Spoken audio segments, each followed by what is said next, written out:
In this video, we will go over how to remove the front shocks on the 3rd Gen Tundra using basic hand tools. This process can be followed if you are going to be upgrading or replacing a front suspension. First, we need to put the active aero spoiler into service mode. To do so, start by shutting the truck off, and within 45 seconds push the windshield wiper stalk up for about 2 seconds. This will lower the active aero spoiler down. Next, we will remove the sway bar. Start by removing the nuts on the end links on both the driver and passenger side. Then remove the bolts from the brackets on the sway bar. This will let the sway bar drop down. If your truck has a TRD off-road or aftermarket skid plate, it will need to be removed to allow the sway bar to drop down. Next, we will loosen the nuts on the lower control arm. We will not pull them all the way out. This will allow us to swing the control arm down. Do this on both sides of the control arm.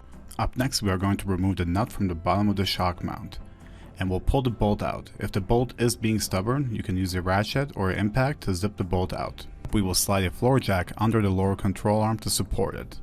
Now that the floor jack is in place, we will remove the 2 bolts which are holding the ball joint assembly to the steering knuckle.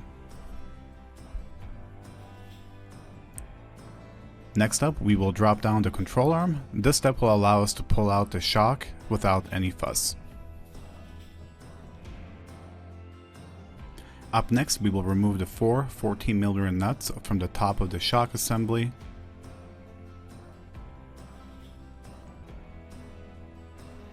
And then finally, we are going to just pull out the whole shock assembly and just go straight down. Now that we have the control arm out of the way, this is going to be a simpler process.